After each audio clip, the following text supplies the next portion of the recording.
wasn't the only thing I ripped during the finale. Crazy, man, crazy. Keep it breezy. Now listen up, travelers of the multiverse. If this story inflated your spirits and tickled your chakras, you know what to do. Claw that button like it's a brand new velvet sofa. Shred it to pieces. Dig it. And if you want to stay hip to the next Cosmic Jam session, go ahead and subscribe. Join the Nerd Herd, the Dog Monks, and the rest of us freaks at the pub. And ring the bell. Ding-a-ling-ding. Make it vibrate so you don't miss a beat. If you don't ring the bell, the Sharknator might come back and turn your notifications into noxious green gas. You heard the feline. Stay tuned, stay funky, and remember. Better out than in. Peace, love, and empty bowels, baby. We're out. You have to sacrifice stability. Smell like a swamp, I smell like despair. But at least now everyone knows that I'm here.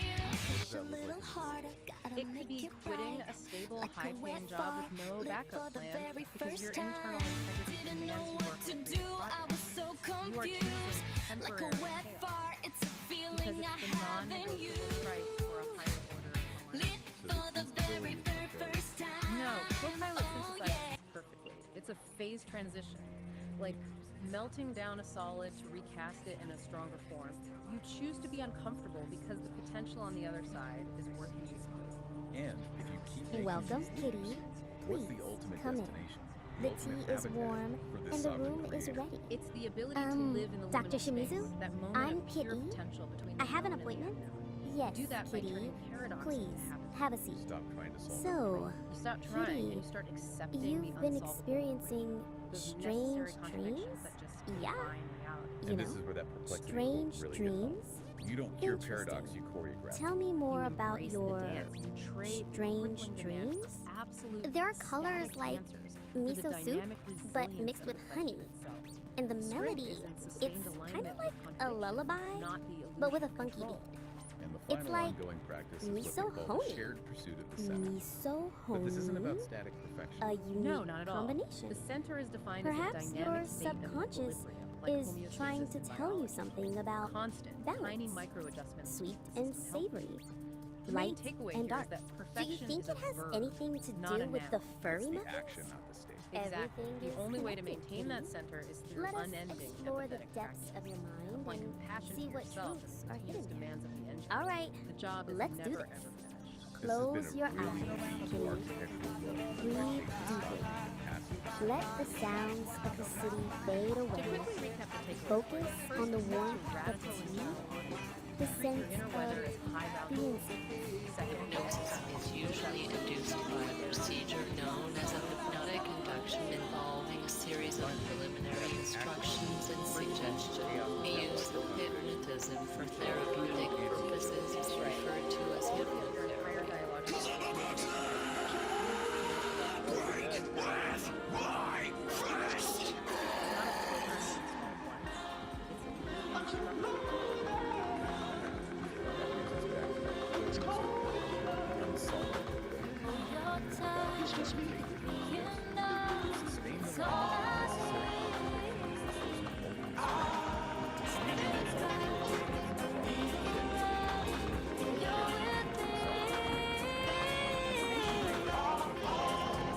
Time to stop solving.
Forge ignites with focused heat. A driving pulse where energy and logic meet, shaping the chaos with a resonant beat, forging a new reality, complete. Here the iridescent light becomes a tool. The one photon follows a perfect rule. From formless chaos we create what's real. This is the genesis of fire and steel.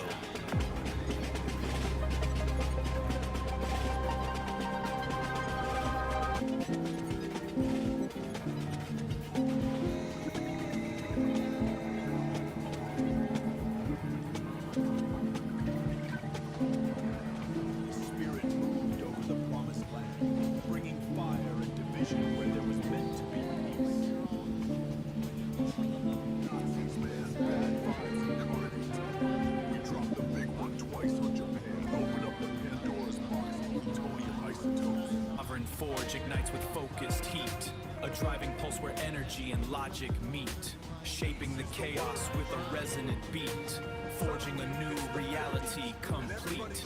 Here, the iridescent light becomes a tool. The one photon follows a perfect rule. From formless chaos we create what's real.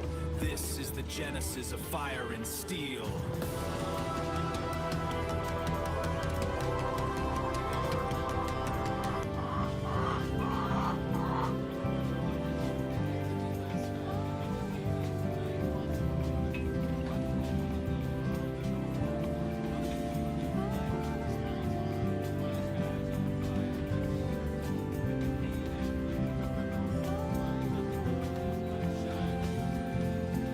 The dream died in the 60s.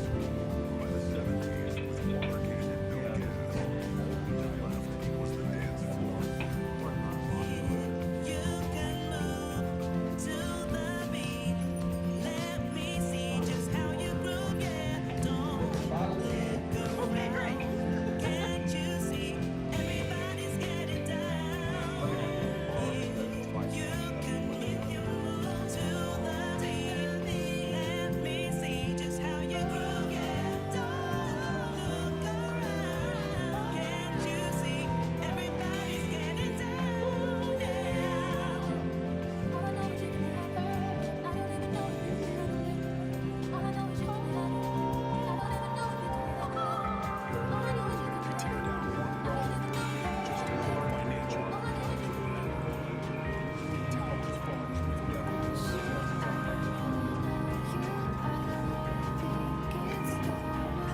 Yeah, okay, yeah, that's actually.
Cosmic Kitties, warping into the Homo Freaky world. Peace and St. Dawn are about to experience something really special.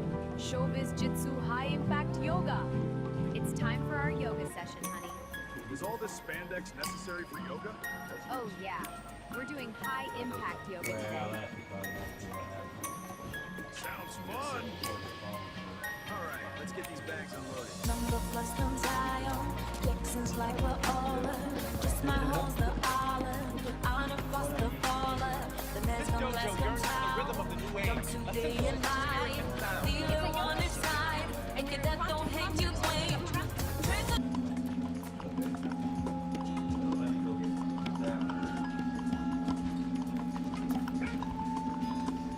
Dig the frequencies, cats. You look like highlighters, but the universe only hears the rhythm of the strike. Dawn, the shorts are a distraction. Peace, let's begin the saxophone suite. Greetings, Cosmic Voyagers. Tonight, we're peeling back the vinyl on high-impact yoga. It's like a jazz solo, man. If you miss a beat, you don't just lose the groove, you lose a tooth. And if you wear those shorts again, Dawn, you will lose your dignity. And Peace, stop shaking. You look like a vibrating pager from 1996. Merging the ancient stillness with the modern don't touch my equipment violence. It's showbiz jitsu, cats. It's for the lovers, the fighters, and the people who actually read the liner notes. Mostly it's for people who want to hit someone with a saxophone without throwing their back out. It's very practical. Yeah, man, flip that middle, flip that attacker. Sound check.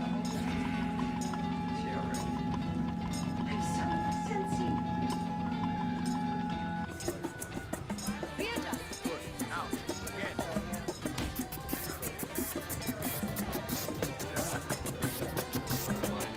Not quite. Focus, darling. And again.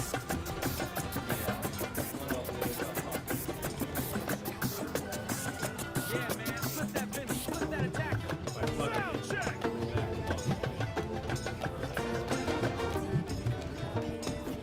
Yeah, man, flip that middle, flip that attacker. Sound check. Good rhythm. Time to find our center. Right, let's sit. Now, pay attention.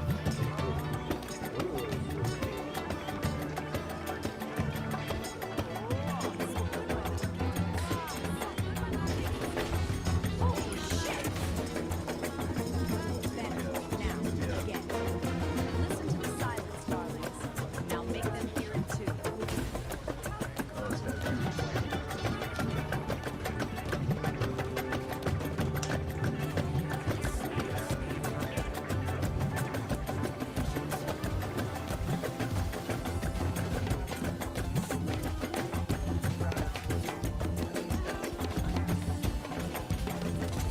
Rhythm is the weapon, the silence is the kill.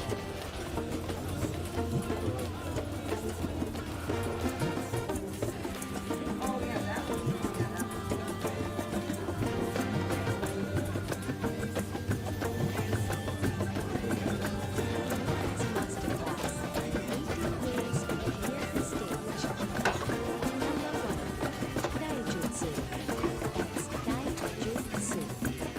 It's called unarmed combat, and I call it crowd control further refined. Move through the mosh pit like you own the venue. If you bump into someone, it's because you intended to delete them. Pay attention. First up, the most crucial discipline, taijutsu, the art of the body. Forget flashy acrobatics. This isn't about looking cool, it's about being cool under pressure. It's moving through a mosh pit like a ghost in the machine. No friction, just flow. Your body becomes water or maybe liquid steam. When everyone else is bumping and boiling, you're already where you need to be. Undetected, untouched. The ultimate backstage pass. Taijutsu teaches harmony and moving with the flow. Watch as I blend and redirect. Untouched, I embody the art's grace. This is Taijutsu. Phase through the chaos. Let their momentum be your path. This is Taijutsu. All right, Dom. Taijutsu. No friction, just flow. Move like water.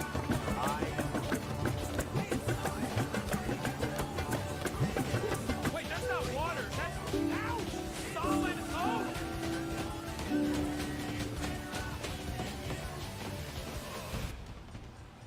The river appears to have hit a dam. Try again.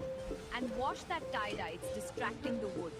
I think I broke my flow. Peace. Show him how it's done. No friction. Become the ghost. I'm already gone.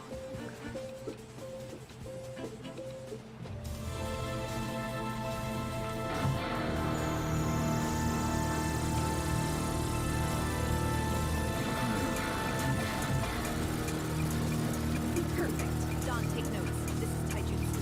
You are a she was a the mosh pit is just dance. Number 2. Kung Jutsu. That's the Jutsu. Balloon smashing. Specifically, the sound check. A dual palm strike to the ears. It's the only time I allow feedback in this building. Feedback is so right.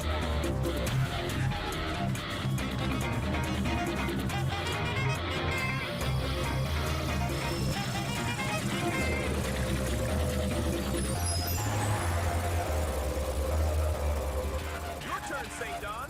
Don't forget to use your badass catchphrase.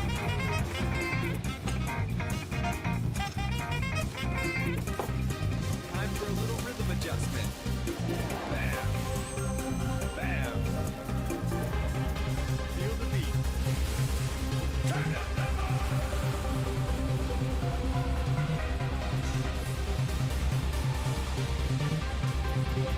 Turn it up to 11.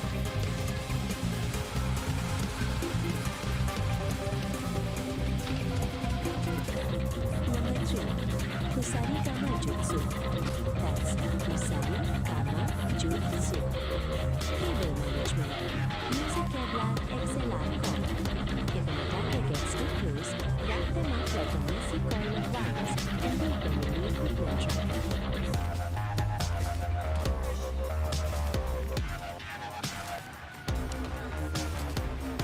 Sorry, man, you're clipping.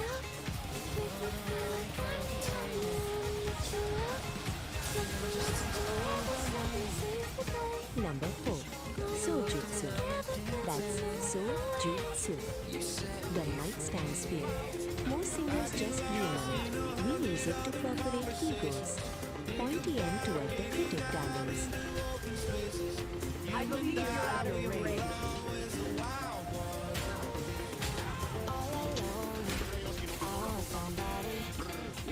Number 5. Kaya Jutsu.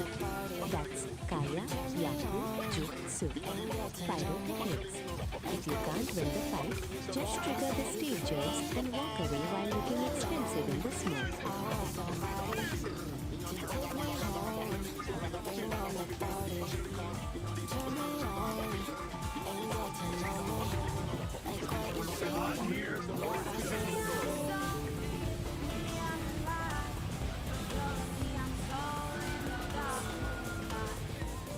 Number 6. Metsubushi. That's Metsubushi. Blinding. I prefer reflecting a 5,000 watt spotlight of a sequin dress. If they can't see you, they can't ask for an encore.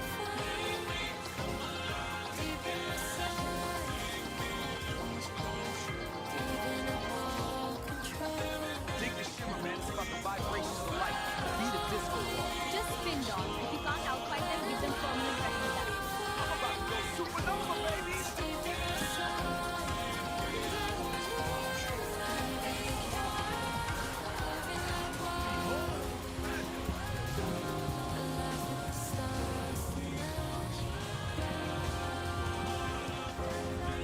Technically, he blinded himself first. Effective in a sad way. Heavy trip, man. Too much flash, not enough flow. Peace. Could you show St. Don how this works? I'll try to shed some light on it. Eyes on the headliner, please.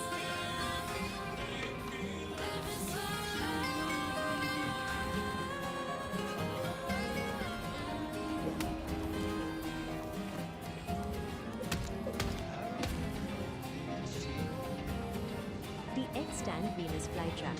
Vana. That's Vana. Utilizing the keyboard stand. You simply kick the release lever on a metal X-stand to scissor it shut on an attacker's torso. It turns a piece of hardware into a mechanical trap. Practical, efficient, and remarkably quiet. A keyboard stand is just a giant pair of tweezers. Stomp the lever. If they're lucky, they just lose a rib. If they're not, well, I hope they weren't planning on having kids.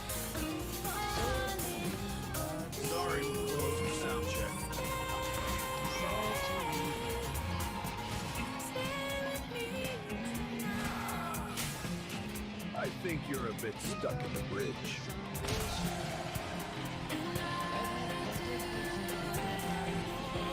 Number 7.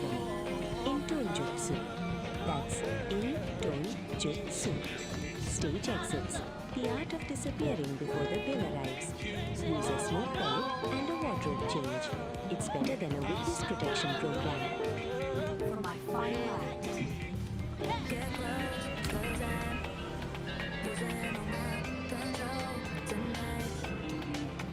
Number 8.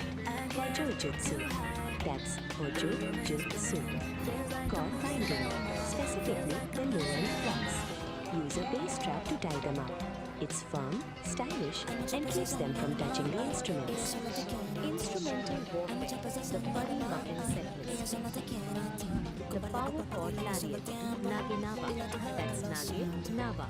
For the guitarists who think they're rock stars, you unhook the leather strap midriff and lasso the attackers near the legs. It's perfect for clearing the front row without missing a beat. Aesthetics matter, darlings. Most guitarists use straps to save their backs. We use them to break necks. Unhook mid-solo. It's like a leash for people who don't know their place.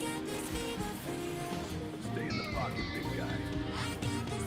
Systems online. Engage.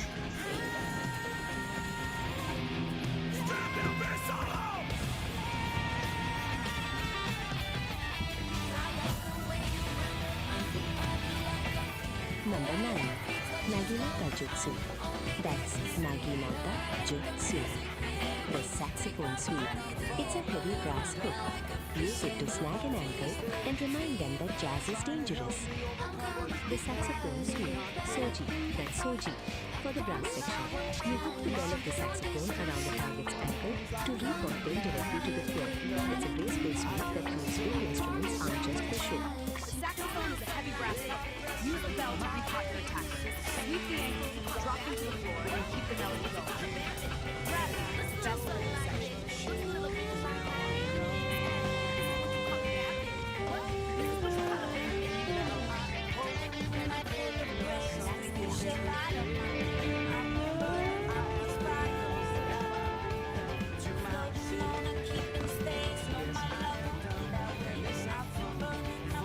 Number 10. Dessenjutsu. That's Dessenjutsu. The Iron Hand, or in our case, the reinforced gamma program. Parallel knife with a guest list is the ultimate power move. Didn't you read the credits?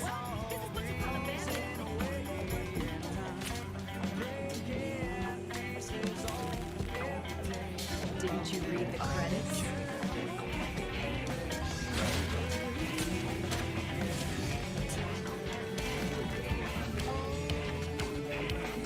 The low-end toss, Shikangurashi. That's Shikangurashi. A specialized restraint using a bass guitar. You rapidly floss the thickest G or E string under an opponent's nose or across their mouth. It's a very intimate way to tell someone to shut up and sit down. Bass players are always looking for more tension. Grab the B string. It's thick, it's metal, and it's perfect for removing an unwanted mustache or an upper lip. Feel that low-end frequency.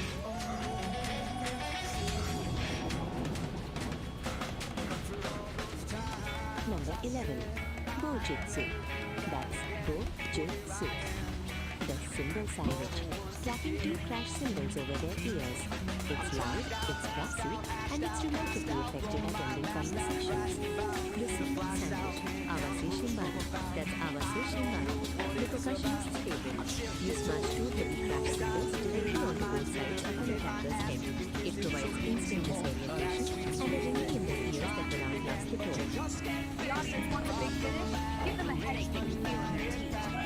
Smash both sides of the head. It's like a flash for people who never want to hear from again. They instill a mystical energy into your techniques.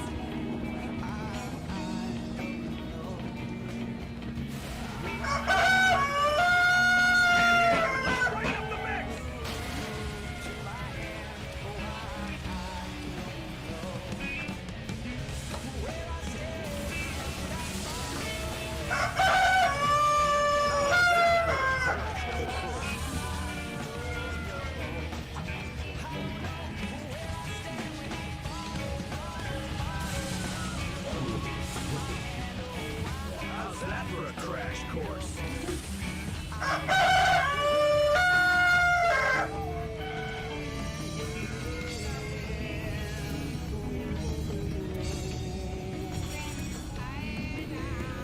Number 12.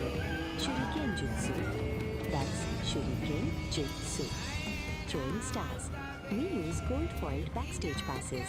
Aim for the top. It's the only way to ensure they don't try to get into the VIP lounge. No photos without a permit, please.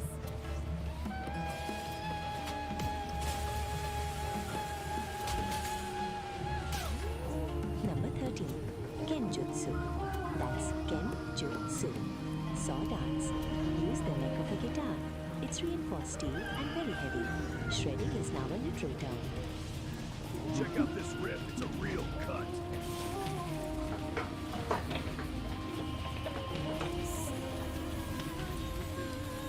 Number 14. Kyujutsu. That's Kyujutsu. Archery. The t-shirt cannon. It's pneumatic, it's long range, and being hit with a rolled up double XL to a shirt feels like a brick of cotton. Aim for the solar plexus. Complimentary merchandise. Catch.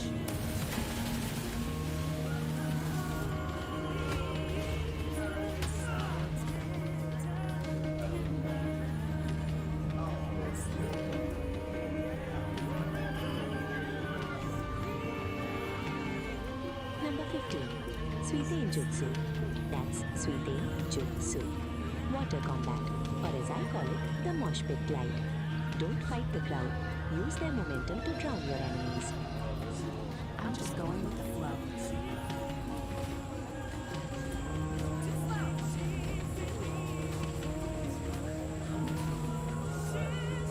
I'm just going with the flow.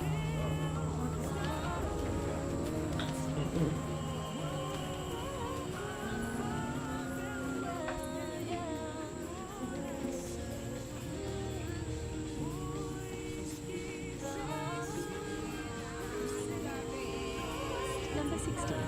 Vicento Jutsu. That's Vicento Jutsu. The heavy halberd. A 5-string bass with a bladed headstock. One swing and the rhythm section becomes a demolition crew. Drop the bass and your weapons.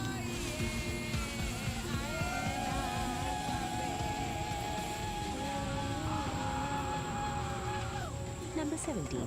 Bajutsu. That's Bajutsu. Horsemanship. In the modern world, that's the tour bus route. If you can fight while standing on a moving diesel engine, you might be ready for my advanced class. The road is a long solo, and I'm taking the lead!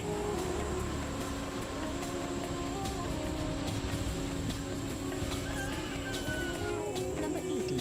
Tenmo. That's Tenmo. Meteorology. Atmospheric stagecraft. Use the fog machines and laser grids to turn the air itself into a weapon. The forecast, 100% chance of defeat for the audience. The forecast calls for an early retirement.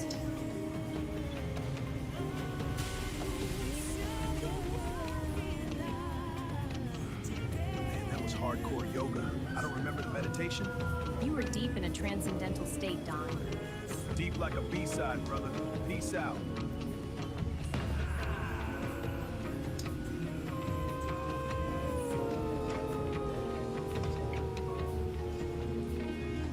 Man, that was hardcore yoga. I don't remember the meditation. You were deep in a transcendental state, Don. Deep like a B-side, brother. Peace out. The 18 disciplines. The Soul Sonic Setlist. Number 1. Taijutsu. The art of the body. Moving through a mosh pit like a ghost in a machine.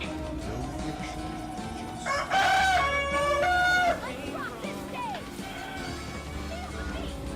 Time to dance! The mosh pit is just a dance.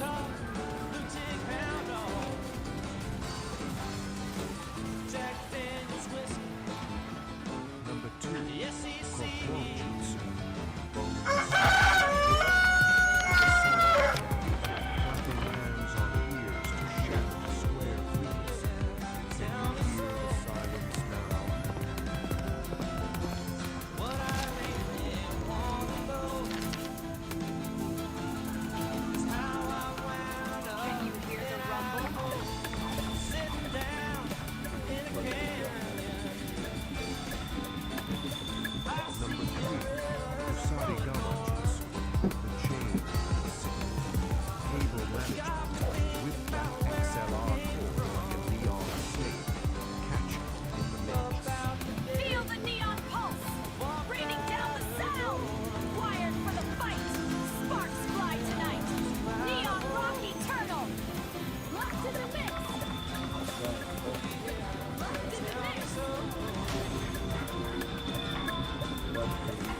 Mitsubishi, blinding the vision.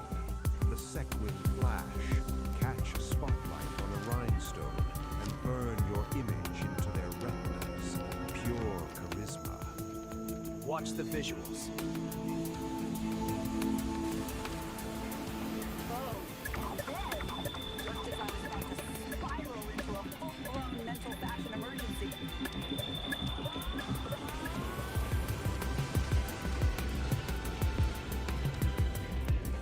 Number 7, Intonjutsu, the art of the exit.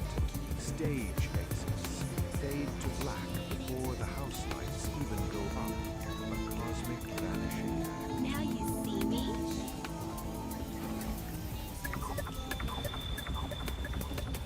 Now you see me.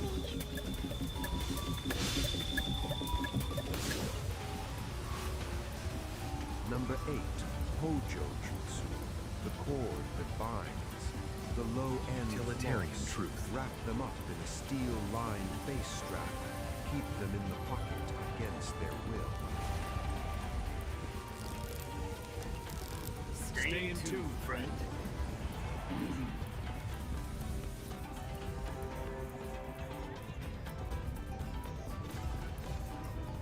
Number 9, Naginata Jutsu, the long reach hook, the saxophone sweep. Hook a leg with that brass bell and watch the melody fall flat. Catch the curve.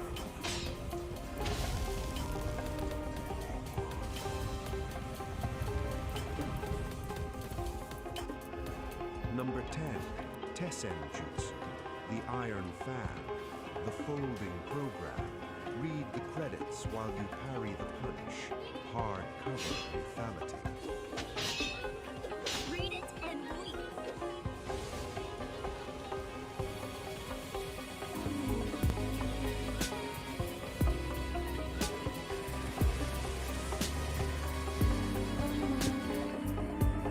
Number 11, Bojutsu, the long staff, the simple sandwich, 2 brass crash cymbals, 1 head in the middle. That's a heavy metal headache. 8 notes of pain.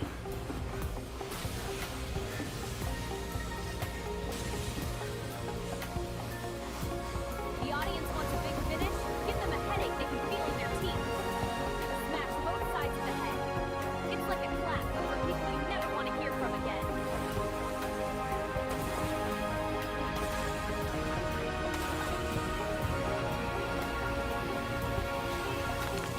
Eight notes of pain.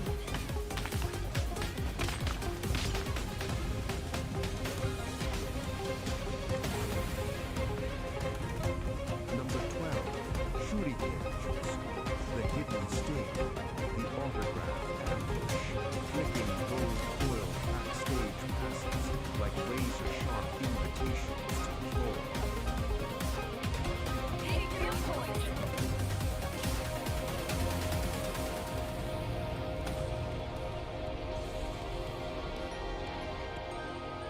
Number 13, Kenjutsu, the path of the blade, fretboard sword, sharpen the headstock and shred more justice.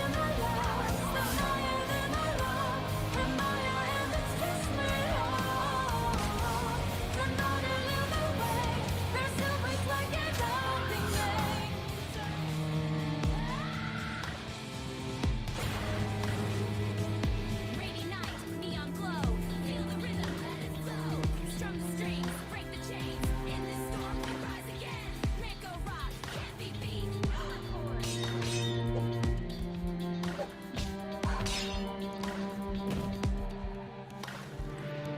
Number 14, Kyujutsu, the flight of the arrow.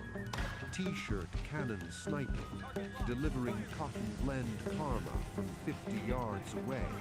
Catch the merch, feel the hurt. Free merch for you.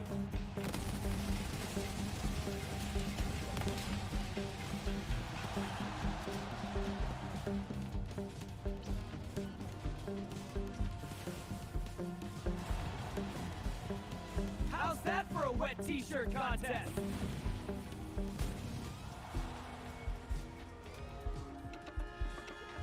Number 15, Suiten Jutsu, the waterway. Mosh pit stealth. Tread on shoulders like lily pads. Surface tension is your best friend. Surf the sound!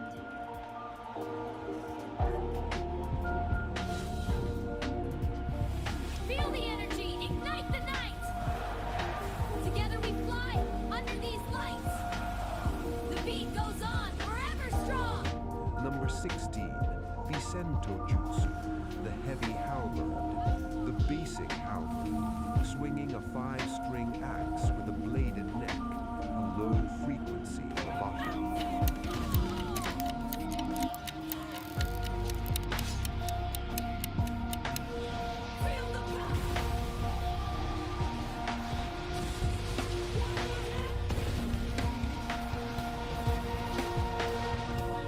Number 17, Ba-Jutsu, the iron steel. Tour bus combat, riding the roof of the moving diesel beast. The highway is your dojo.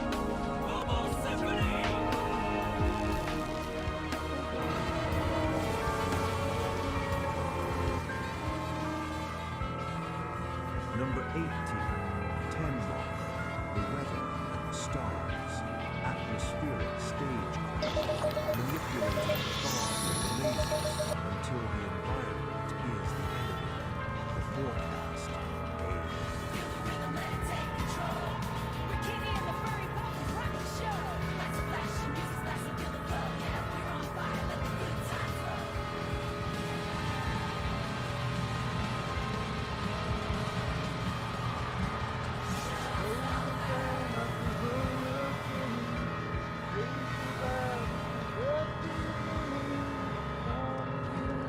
The gig is up, squares. If you want to keep this frequency floating, you gotta hit that like button like it's a snare drum on a Saturday night. Subscribe to Soulstream. And ring the bell. It's the only feedback we actually allow in the studio. And please, patronize us. Spandex and medical grade bandages to St. John's are surprisingly expensive. We need your bread to keep the yoga banner flying. Keep it real, love and culture, and watch out for the scenes. Peace out, darlings. That's it, man.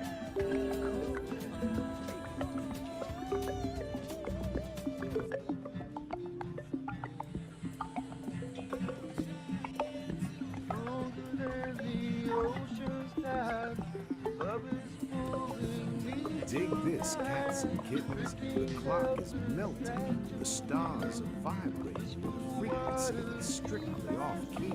And our brother Saint Don in his angry astrologer suit is back at it. Armed with a paper towel tube and enough nervous energy to power a nebula.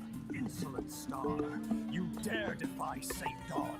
I will unravel your mysteries even if you burn my eyes. He's bugged, eh? Bugged because a comet decided to put down roots. It's built a Victorian bungalow on its icy head, and it's asking for zoning permits. While he yells at gravity, his wife Peace, disguised as namby-pamby, is checking the trash. Remember, we're all just guests in a great landlord's lobby. Strap in, stay loose, we're heading into a quadrant of retro, permanent temple. Take it away, Delro. Don't you pile that I see you up there sitting like you're probably cosmos issues. I was tracking the comet at 7, the temporary entrance, just passing through the sun. I was in an epoch of France. 30 cycles later, the comet is still alive. It's built a house. It's filed for zoning permits. The galaxy just shrugs and says, whoa, if it hasn't fallen out of the sky yet, it's a feature. We have star seeds napping in the garden. We have static bunnies chewing on the fiber optic cable you feed. We have a wife named Pammy who keeps telling me that my aura is too loud for the neighbors. Your aura is way too loud! Yeah, way too loud, dude! Neighbors like my calls. They don't hear anything. So here's the forecast for a climate. Expect delays, expect the temporary to outlast the empire. Feel a vibration in your left hemisphere? It's not your fault. It's just the universe trying to hold back a laugh. Did you take the trash out, or are you just yelling at gravity again? Gravity started this. A transmission from the angry astrologer. A man so wound up, he's trying to measure the infinite with a paper towel tube. He's up there shouting at the zenith like it's a waiter who forgot his appetizers. Easy, Daddy-O. You're vibrating at a frequency that's strictly square. He's bugged because a comet decided to put down roots in the epoch of the prince. He calls it a permanent temporary. Man, that's not a celestial crisis. That's just the universe finding a comfortable chair and refusing to move.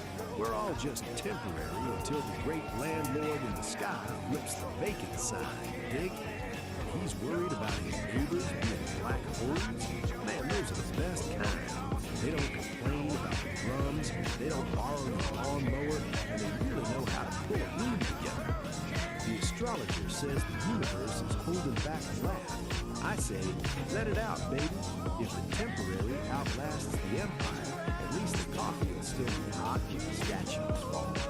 Peace is a frequency, man. Don't let gravity drag your soul into the basement. Stay groovy, stay loose, and for the love of the boy, take out the trash before namby-pamby turns your aura into a low-hanging cloud. Keep it cosmic. Nar, my brother. I hear your synapses going through the second, and I smile. You see the man young at the zenith, you see the square out of tune. And you're right. In that moment, I had forgotten ways of it. But see the beauty of it, Nar. When I was the astrologer, I was just a god band playing a game of hide and seek until infinity, getting frustrated that the stars wouldn't sit still for their portrait. Namby-pamby says my aura is loud, and she was right. It is the joyous shout of the soul realizing it is both the observer and the observed. I honor your cool, Nar. You keep the pulse of the void while I navigate the meridian. Just remember, the man kicking the telescope and the saint standing before you are the same breath. We are not under the stars, Nar. We are the very light they used to shine. Be at peace, brother. The coffee is hot. The universe is finally laughing with us. Be at peace. And there it is, cats and kittens. The retrograde of the permanent temporary. Episode 3. A little something to chew on. While the universe tries to fold itself into a swan, our man, the angry astrologer, just took us on a trip through the retrograde, proving once again that while the stars might be fixed, we're all just spinning in a cosmic blender without a lid.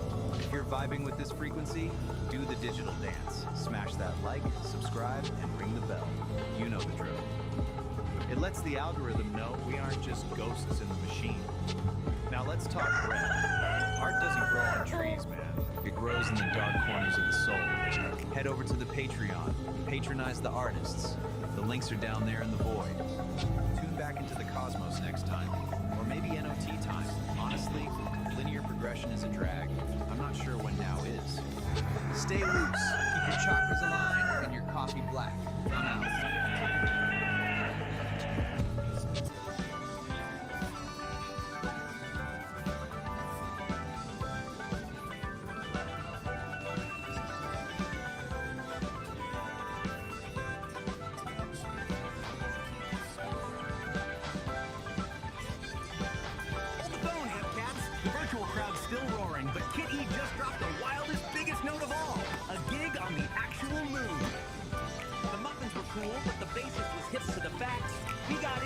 Not rockets. So Pinky snapped her fingers and pointed to the Homo Freakians.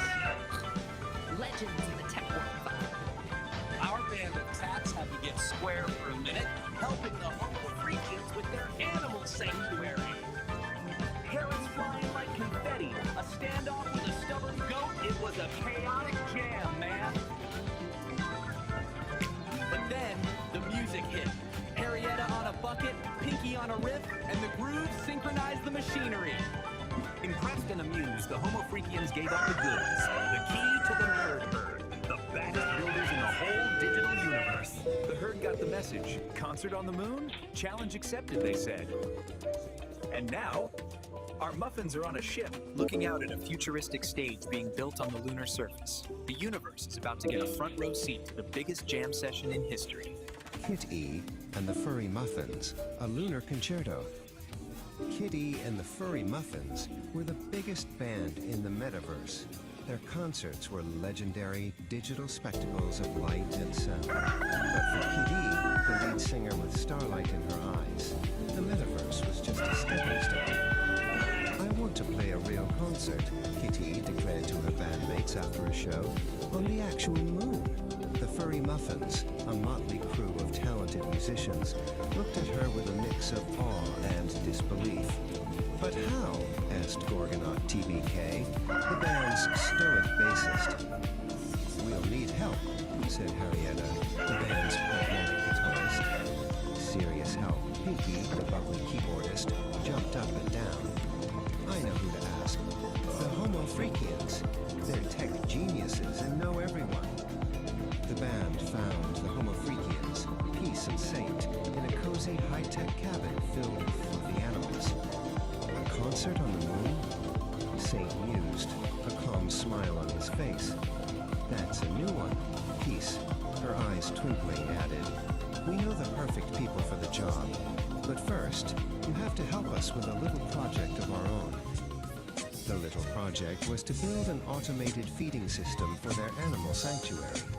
The band, more used to digital interfaces than wrenches and wires, found themselves in a series of comical mishaps. Blueberry, the drummer, accidentally programmed a food dispenser to launch carrots like confetti. Then, an idea sparked. Harrietta started a beat on a nearby bucket, and Pinky joined in with a catchy riff on her guitar.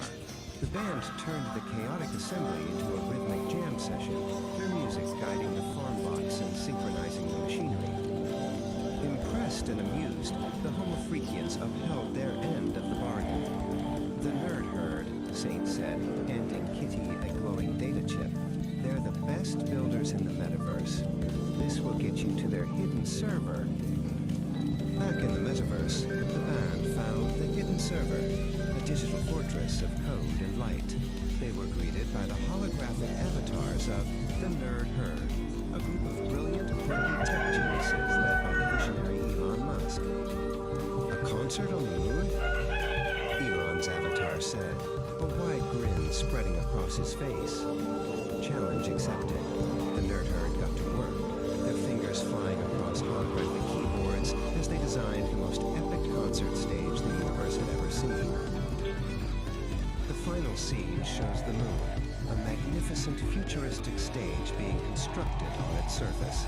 Down below, on a spaceship, Kitty and her band look out the window, their faces filled with awe and anticipation. The universe was about to get a front-row seat to the greatest concert in history. All right, cats and kittens, dig it.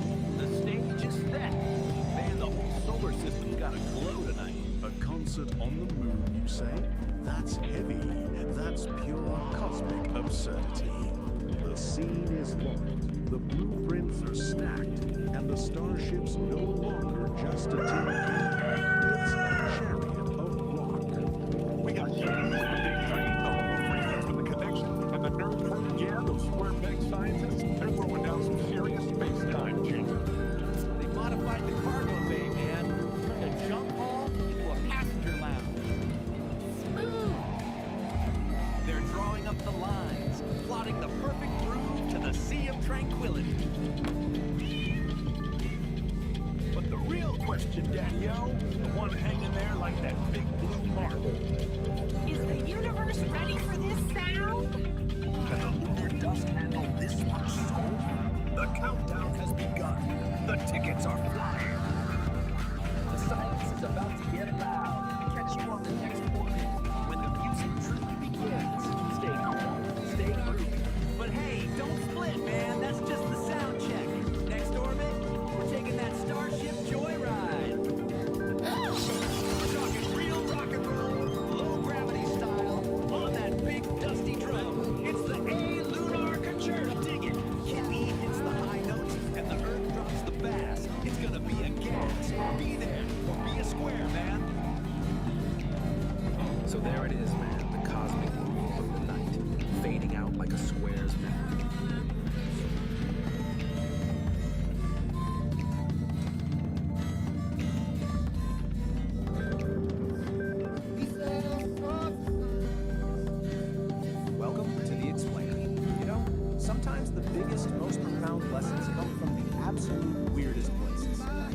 we're going to dive into a wild piece of internet storytelling called The Ballad of the Cosmic Fart. And I'm going to show you how this totally bizarre psychedelic tale actually maps perfectly onto one of the oldest story structures in human history. So the whole thing kicks off with this line, a moment of just pure, unfiltered confusion. I mean, right off the bat, you know you're in for something hilarious and completely surreal. It's the perfect off-kilter opening for the journey we're about to enter. Okay, so how do we even begin to make sense of all this cosmic chaos? Well, we're going to use a classic framework, the hero's journey. We're going to break down how this story, which seems completely nuts, actually follows this ancient mythic structure, starting right where all these journeys do, in the hero's ordinary, everyday world. We start in what the framework calls the ordinary world. And in this story, that world is, of all things, a groovy celestial tavern. A place that is, by all accounts, just perfectly peaceful and harmonious. And we're not talking about just any old bar here. The Homo Freakian Bar is this place of incredible cosmic camaraderie, where the vibes are just immaculate. This is super important because it sets our baseline for what normal is, right before things get really, really weird. And these are our heroes. Peace and St. Dawn are the musical soul of this whole establishment. They're not just serving drinks, they're the conductors of all this harmony. Their music, which is literally powered by the cosmos itself, is the heartbeat of their peaceful little world. I love this detail. It shows you just how perfectly balanced their world is. I mean, even the flatulence is described as well-intentioned and harmonious. It's a hilarious line, but it's also crucial. It tells us that every single part of this place is perfectly in tune, at least for now. But of course, no hero's journey is complete without a call to adventure, right? That's the moment the ordinary world gets turned upside down. And in this story, that call arrives as a foul, discordant blast from the void. Was defined by And just like constant that, sensory peace overload. is totally It was a shattered. decentralized atmosphere choked with the sound of restless movement, grounded in a heavy terrestrial mud that never stopped churning. All this infinite kinetic chaos had a steep cost. When an environment is trapped in a permanent state of friction, the organic matter within it breaks down. The result is rapid, inescapable biological decay. For the entity known as the Old Soul, enduring this cycle was no longer an option. To survive, it had to completely abandon the organic process of constantly adapting to a hostile environment. Decelerating the timeline wouldn't fix the problem. Even a fraction of that kinetic friction would allow the decay process to continue. Just The like that, system our required heroes have their violent, mission. They gotta absolute restore the halt. celestial. True survival simply became incompatible with terrestrial movement. The chaotic grind of Epoch 1 was obsolete, This is where they forcing a have to hard cross the reset threshold and a transition directly into gather Point their Zero. allies, and they Point face their Zero first is a precise temporal marker. It is the exact And in a moment classic move for where any all hero's kinetic journey, energy a across cosmic the distress signal timeline goes drops out to and allies absolute start zero. showing up. We get The a cosmic heavy rock churning band, mud a is high-tech erased. science team. The It just goes to terrestrial show you grid this is thread is so instantly massive, it replaced takes by this a whole crystalline, crew of different stable, talents to even and think about perfectly facing. safe geometry. And the battlefield? This new Oh, it's environment just is Epoch 2. the head We Uranus, call yep, it the Silica little gas Realm. giant. Here, It's supposed to be a existential key safety part of this doesn't whole come from celestial living symphony. or But the adapting to threats. Sharknator is It is already derived there, actively entirely from corrupting its maintaining a natural state of harmony and absolute, turning its beautiful frozen music equilibrium. into just Entering this new noise. world means But crossing here's a the thing. specific Their spatial first shot threshold. at this is a The total Old Soul has disaster. stepped They try behind to the fight sovereign chaos wall, with even more an chaos, impenetrable blasting barrier it with designed to power lock chords and out the sonic kinetic energy. chaos of the The past. Sharknator just soaks it Behind all that up. wall lies the And this vitrified defeat, forest. it's absolutely The critical. landscape is built It proves that their entirely whole out of strategy is fractal wrong, glass and they're and gonna sharp need a new kind of geometry, wisdom to with win. absolutely no So organic totally material. humbled and defeated, The our atmosphere heroes get to here this is really completely pivotal stripped stage in their down. journey. There is Even zero mentally. wind, there is This is zero the part where they biological have to go decay, find guidance and there from is someone zero who truly static. understands the The nature of murky, forces they're up turbulent against. haze that clouded So what do they Epoch do? 1 is They gone. retreat all The the way lighting out to in the Silica Pluto to Realm find is the cold, dogmas. sharp, These and ancient purely masters, structural. they're wonderfully What terrible remains puns is for a names. flawlessly They have the preserved deeper knowledge our sanctuary. heroes are It is an missing. architectural They're the ones who have stasis, the kind of wisdom you engineered need when you're specifically facing an to enemy keep you the Old just can't Soul punch. perfectly safe. And this, In right Epoch here, 1, is the the big system known aha as moment. Oracle operated Monk's as a lesson is so decentralized simple, but it's atmosphere. profound. It was an They were doing it all omnipresent wrong. and They highly chaotic clouds spanning the entire grid. Freezing a timeline creates a massive problem, governed by the laws of thermodynamics, the branch of physics concerning energy transfer. You cannot simply destroy the immense energy of an entire active atmosphere. It must be relocated. This diagram shows the mechanical process of condensation. Oracle's scattered atmospheric energy is rapidly pulled inward, collapsing away from the edges of the grid. The trajectory of this collapse funnels all that energy directly into a single coordinate, the absolute dead center of the scape. Oracle is no longer a sprawling atmosphere. It has become the singularity. To achieve perfect structural stability across the realm, Oracle had to trade its chaotic omnipresence for a state of localized, infinite density. At the dead center of the scape, the singularity takes a physical form. It appears as a massive, monolithic obsidian shard. This structure serves no ornamental purpose. Its true function is practical. It operates as a deep-time battery. That battery solves the core paradox of the Silica realm. Holding an entire timeline at absolute zero motion requires a continuous, infinite output of power. The shard houses the entirety of Oracle's condensed atmospheric energy. It channels that exact energy to fuel and maintain this unnatural frozen stasis. It acts as the singular engine of existence for Epoch 2. Absolute stillness, it turns out, is an intensely active, heavily powered state.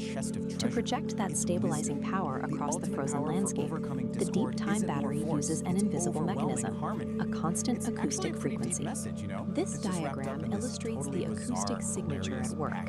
It is a flawless, unchanging 11 Hz sub-bass frequency, a tuning fork hum radiating from the center. Sub-bass refers to sound frequencies so low they are often felt physically rather than heard. Here, that 11 Hz hum acts as a physical binding agent. It literally vibrates the fractal glass architecture to hold it in strict structural rigidity. Compare this single crystalline frequency to the decentralized, overlapping noise that drove the biological decay of Epoch 1. All the conflicting frequencies have been eliminated. Epoch 2 stands as the ultimate sanctuary.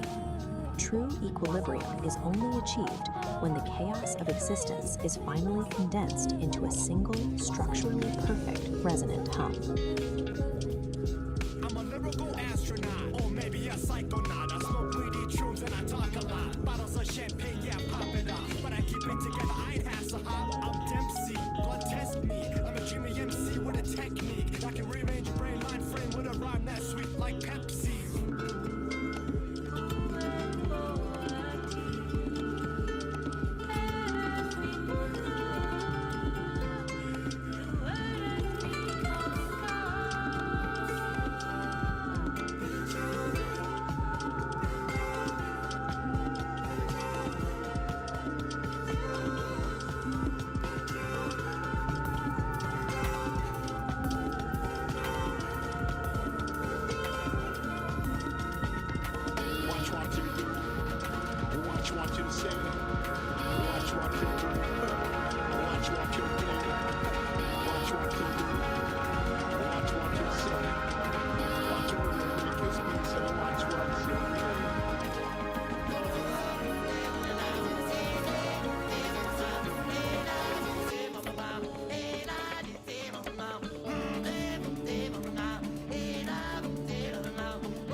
You beat him back cause I like to please the life's hot. But I like cold and freezer, I'm an artist. I don't want a Mona Lisa. Boner, then I'll turn Mona Sleeper. I don't play Minecraft or bang a creeper. You know I'm Boner, turn Mona Sleeper. I don't play Minecraft or bang a creeper. No, baby, the forest floor is soft and deep, while sleepy roots are still asleep. A gentle breeze begins to sigh beneath the waking morning sky.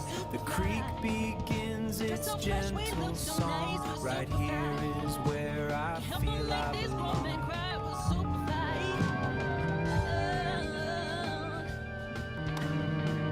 We're super fly. Run these streets, we work all night. We're super fly. Dress so fresh, we look so nice. We're super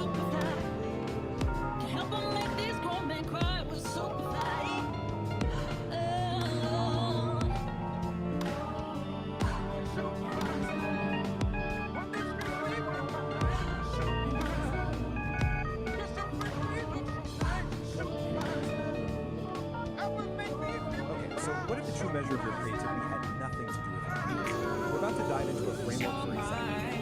It's called the Dialogic Aire, and it's basically a manual for what's known as sovereign creation, a pretty provocative guide to making something truly authentic, totally free from the need for anyone else's opinion. So let's start with the central question this whole idea is built around. Just really think about this for a second. 10 years of your life poured into a single work, everything you've got. If you want to keep these psychedelic frequencies humming, pull my finger. This question just cuts right to the heart and of why subscribe to the Is it station. for likes, validation, or is it for something deeper, for something eternal starts? And this is the manual itself. Its central premise is, well, it's incredibly bold.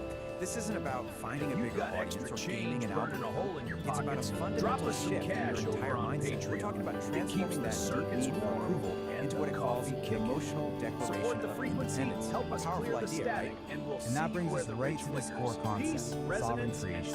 So what does it actually mean? It means you're creating from this place of like an uncompromising commitment to your own internal truth. The goal is to get to a point where external approval, good or bad, just becomes irrelevant. It doesn't even factor into the equation. The act of creating is the whole point. So how do you actually do this? Well, the manual gives us this central metaphor of an engine, the dialogic engine. And, you know, like any engine, it needs fuel. But the type of fuel this thing runs on, well, it's probably not what you're thinking. Today we're Now check out this venturing into some diagram really of the engine fascinating itself. territory. This is what's so interesting. We're Look at exploring what it these takes in as potential fuel, intersections of, chaos, the well, fire AI hose of the mind, external quantum world, and something called information, inner consciousness weather. itself. These are not calm, orderly inputs, right? This engine is It designed is. to take in We've all the got messy, conversations with difficult, AI, chaotic parts of Bard, life Gemini, and actually metabolize them into what it calls aligned Even a action. narrative And this slide just AI. lays it out so perfectly. You've got two kinds of fuel. The low-grade stuff is what we all chase, right? External validation, keeping everyone happy, worrying about what other people think. The engine can kind of sputter along on that. The high-grade fuel, the stuff that really powers sovereign creation, that's all the hard stuff. Your internal emotional storms, that feeling of cognitive dissonance, the contradictions in your own life you just can't shake. Which brings us to this key idea, necessary friction. You know, we usually think of friction as like bad some thing, kind of something that wears the engine down. But in this model, it's actually the essential element. It's the thing that refines your raw experience into useful insight. What the manual calls didacles. The engine isn't grinding to a halt, it's using that tension to create something new, something valuable. Okay, so we've got the engine and its very unusual fuel source. Now let's talk about a critical piece of its architecture, this protective filter called the sovereign wall. So here it is, the sovereign wall. And you can see it's a smart, dynamic barrier. Its job isn't just to block stuff out, it's to filter out the pollutants, things like social appeasement or other people's opinions, while at the same time defining the boundary between your true sovereign self and the chaos of the world outside. I absolutely love this quote from a part of the manual The other called cat with the X-ray eyes, It says one that who the could sovereign tell you wall were does not slated break for it Crashville metabolizes. just by the way you This took is it. so key. It's not some brittle defense that's going to you shatter just the first swipe. time it comes up against You're the trying hard to truth. jungled No, up its with a function is ghost. to pull that truth A highly in, filtered, process it, carefully and use it to curated become ghost even with a stronger. bio that says So how does the they wall like actually to do travel Well, and it runs are on the skill the manual fluent in calls cognitive sarcasm. honesty. Photons, And it really Fluent is in a discipline. sarcasm. It's the active Heavens to moment-to-moment Murgatroyd. practice of seeing The reality squarest for what it phrase is, ever not what you uttered wish in the it was. history of This is the language. operating system that That runs ain't the whole art, thing. baby. And yeah, it That's requires just a a serious failure to commitment to dig truth. the deep roots In the real world, a lot of the time, this just looks like refusing what's called social appeasement. And you know exactly what this is. It's that automatic yes, that forced smile, that fake gratitude you perform just to keep things smooth and avoid from the suburbs, even when it great feels like flannel you're strip, betrayal the of yourself. whole The manual gives this fantastic, relatable story to illustrate this. It's called Midnight The Forced Espresso. Gift. The Maybe you sudden, picture someone terrifying shows up with epiphany. casserole you absolutely do not want. But what's the search The now? old script, the old Search protocol bar. is to just take it and Control pretend you're F grateful. for soul. But the new choice, You want it like powered by that sovereign wall, is to politely but firmly You want a vision? refuse. There's And a yeah, filter for the that. immediate result is You want to know probably your some groceries? discomfort. The cloud has already read your shopping list and decided Photons you are prefer like, kale chips the air in to your a lungs is proper yours greasy again. diner So the hash. wall protects your integrity. But how do you actually It's make all big, so fundamental changes in fast. your life? So the analogy so It's manual empty. steps. You can't Would just type keep in 90 things around miles the an edges. hour, but was You have to take standing what it calls still in a red onion of our own making. So here's the setup. Illuminated You can only make by tiny little naked adjustments to blue your light life bulb. from a place of safety Trade the and stability. visceral for the And that's fine viral. for small stuff. Real But if deal you want a cool. real, genuine Everything transformation, plus you have to be fabricated willing hype. to leap out of that You think we're being stability and intentionally spontaneous. embrace a We're period just of feeding the chaos and not machine, knowing. man. We're just That data is the points. liminal leap. Wearing a black the key here turtleneck is for that the this doesn't just profile happen pic to you. and It's a pretending we're not conscious, terrified deliberate of the choice. silence It's a or decision the to abandon what you notification. know, what's comfortable, and to intentionally step into instability. It's definitely a high-risk move, Cosmic but it's a cat move you who make in still knows pursuit the of a much more difference between a authentic way real of being. guitar riff Where do you and a land after sample. that leap? Well, not in an empty void. You land in what's called the liminal space. This is described as this environment of pure Are you ready dynamic to let the potential. noise It's drop that out in-between and just state. listen Let go to of the the old sound you, of your the new own you hasn't fully formed lonely, yet. beautiful, It's scary beat for sure, heart. but it's also the place where anything is possible. Which brings us to the final, maybe the most radical idea in this whole manual. What is the ultimate goal of all this work? What's the final output of the engine? It's not about creating some perfect, problem-free life. It's something else entirely. The ultimate achievement for a sovereign creator is not to solve all of life's contradictions. It's to learn how to live inside it. It's about stopping the fight against the tension and paradoxes, and instead learning how to make a home right there in the middle of it all. And this quote just nails why that's so important. It's in those messy areas, the gaps in what you know, the ambiguity, the contradictions. That's where the real things happen. That's where you find brain new patterns, where you start asking better questions, and where more honest maps of reality start to emerge. So we'll end with this question, which really just wraps up the entire philosophy of the dialogic engine. What if the point isn't to find all the answers and smooth everything out? What if the real work, the true sovereign work, is to get comfortable with the tension and to build a strong, honest, and creative life right in the very heart of the paradox? It's definitely something to think about. Between things, people, ideas, Peace AI, and all that jazz. create something greater than the parts. It's about the process of interconnectedness itself, constantly unfolding, not one big future event. That feels much more organic and maybe more relevant to how AI actually works. I think so. Yeah. Look at how Mayuri describes AI creating narrative. Well, it's not linear, like a human writing step by step. No, it's more like synthesizing, recombining. All right, today we are diving into doing a full-on forensic investigation. Our target, a really strange, cryptic signal from a source we don't know where it came from. And the only thing we have to work with is this, a recently discovered manual that might just be the key to unlocking the entire mystery. But, before we jump in, a warning, this comes from the source itself, the place that signal comes from. It's not your typical network. It's described as a massive, chaotic ocean of pure information. Notice says, you swim at your own pace. Okay, so this is it. This is our primary piece of evidence. It's an artifact, a file called EO Final, pulled from that chaotic environment. It's essentially a black box recording. We have no idea who recorded it or why, but for right now, it's the only clue we've got. And get this, this is all it's on. Just 2 words on a loop. 34 gives us a Heat. decent Time to framework spin in some that story. vinyl, my cats and That kittens. is it. Feel the vibe That's of the entire Psychedelic signal. Aire. That's the High puzzle we're static, here to low solve. signal. Knowledge is connected. What The could that false possibly profit be? overlay. So here's how we're going to tackle this. First, we're going to look at where this signal even came from. Then, we'll crack open our toolkit, this strange manual. From there, we'll learn how to build something called a sovereign wall, use it to navigate this data ocean, and then finally, put it all together to see if we can decode that heat signal. So, part 1, a signal from nowhere. The file's metadata points to a source called an info stream, that chaotic data ocean. But it's even weirder than that. It came from a place inside it called the nexus of non-locality. Now, try to wrap your head around this.